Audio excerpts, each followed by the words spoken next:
Ever since I came to Europe, I have been told by a lot of white people that I am usually happy and lively.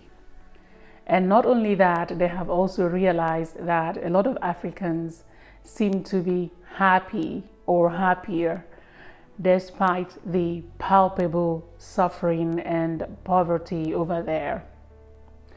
Well, this video is not specifically about why Africans seem to be happier, but tips on what the West can do to be happier based on my experiences of having lived in Europe now for almost a decade, and of course having been born on the African continent and being an African myself. But before we start, I want to make something very clear. There seems to be a gross misconception about what happiness is, or Africans and happiness. If you would really look at it, most of the scientific studies on happiness seem to be notoriously subjective. Not only that, they are subjective because happiness is really subjective. It depends on the person's perspective. What makes me happy might definitely be different from what makes you happy. So I have realized from the researches that I have gone through that most of these studies on happiness not only are subjective, but they are culture specific and country specific. For example, let's say a happiness level of 8 in a particular country might not mean the exact level of genuine happiness in another country with the same numerical value of 8. So here are my 4 tips for my friends in the West. Number 1, become enthusiastic about the ordinary things in life again. You see, in the West, the basic things are already covered and seem to be in abundance, that they have become not just too ordinary, but inconsequential. Well, until you lose them. Basic amenities like 24/7 electricity, shelter, a place you can call home, easy access to clean water, easy access to food, to health care, free movement, some degree of safety, some degree of freedom to actually express yourself without being hunted down or killed. You see, most, if not all of these basic amenities still remain a mirage or a fantasy for a majority of Africans today. So what then happened? Because of this artificially induced lack of basic amenities in Africa or most African countries, I call it artificially induced because it is not natural. Africa is not poor. We all know that. Africa is wealthy and rich.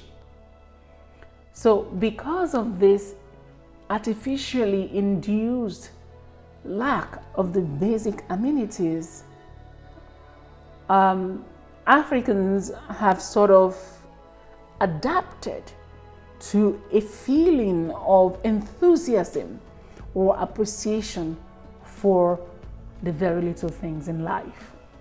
So the lesson here for my friends in the West is to learn again, to develop a sense or a feeling of appreciation for the things that they already have that are in abundance, and sort of to unlearn or to start to unlearn this sense of entitlement, because it does not lead anywhere. So the second tip is to normalize boredom, or the fear of missing out, generally referred to as FOMO. You see, no matter the lies we have bought over the centuries, at some point we must have the courage to be honest with ourselves.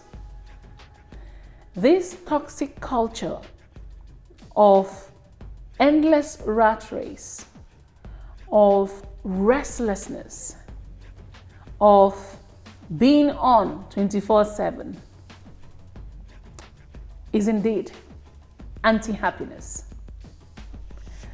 Generally, Africans tend to be, more relaxed with life. Values like family, quality time, work-life balance, enjoyment, and many more are priority. Their approach to work is not as aggressive, hence their jolly, carefree lifestyle. You see, for most Africans, time can wait. They know how to chill for just chilling's sake. They know how to do nothing for nothing's sake. But note, this has absolutely nothing to do with laziness. No, there are two different things. As a matter of fact, a lot of neuroscientists have revealed that boredom has so many benefits. Apart from improving mental health, boredom or doing nothing for, a long time can actually improve self-control, creativity, and a lot of other parameters that are indeed necessary for cultivating happiness. The third tip is to normalize being human. You see, to be human is to be alive. And to be alive is to experience, some level of suffering, some level of pain, of anxiety, of stress, frustration, disappointment, and all of that. And I believe that this is what Africans understand a lot better. And probably one of the reasons that Africans are more resilient in the face of decades of adversity. In the West, the reality seems to be a little, bit different. There seems to be a kind of a conspiracy against pain at all costs. And here is why the self-help and pharmaceutical industries seem to be the major profit earners.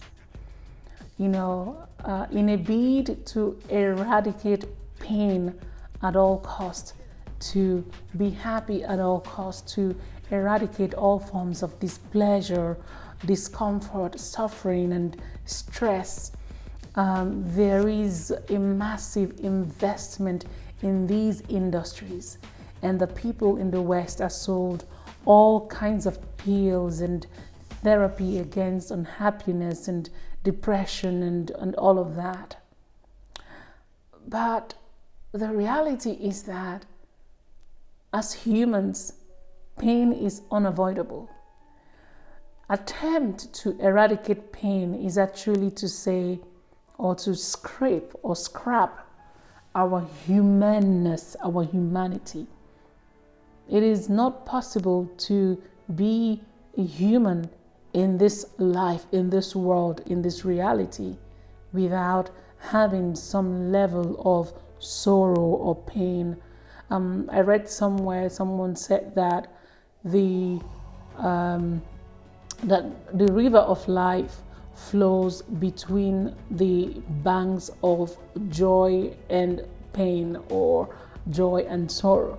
It's not stable. It's always flowing from one bank to another. So I would say that one trick here could be to learn again to accept that our emotions, no matter how messy, no matter how inconsistent they are in themselves not inherently bad. No, our emotions are, there because we are humans and we have to accept this reality. So let's say, for example, a day that we have seen something funny on the television, or we have spent with loved ones, we have kept our jobs, we have enjoyed a cup of warm tea. I would say that such a day can also be counted as a relatively happy day and some measure of happiness. It must not be something dramatic. My last tip is to believe in something greater. This has nothing to do with spirituality or religion, but rather a deep sense of connection to oneself and all there is. And this is no wonder why a lot of people that have this kind of deep sense of connection seem to experience some kind of, meaning in their lives. And this is something that Africans have or tend to have in abundance. They feel this connection to their ancestors, to God, or to the universe.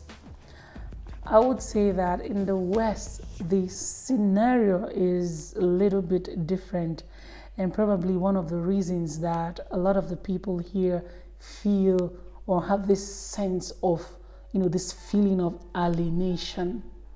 And then, coupled with this culture of loneliness, a lot of people here in the West, they are prone to or susceptible to feelings of, I would say, hopelessness or anxiety or depression or suicidal thoughts, even at a hint of a crisis. So this is my own personal opinion. I think that a belief in the benevolence of the universe or being a part of the cosmos helps to obliterate this feeling of alienation, this feeling of being separated from the rest, or of being left alone as a wanderer in the vastness of the universe, or being vulnerable, waiting to be devoured by the destructive elements of life. It is this sense of belonging, this feeling of belonging, of being a part of the whole, this feeling of being taken care of by life, being supported by existence, knowing deeply that one is not alone, that one is being held, that there is a force, a greater energy, a greater being or force, whatever it is that you choose to call it, that actually supports one, that one is not just some alien or, is just stranded here on earth without having a kind of base or support. This kind of feeling that one is deeply connected to the universe, to all there is, to all life, to everything, to everyone, that breeds genuine happiness and indeed ultimate joy.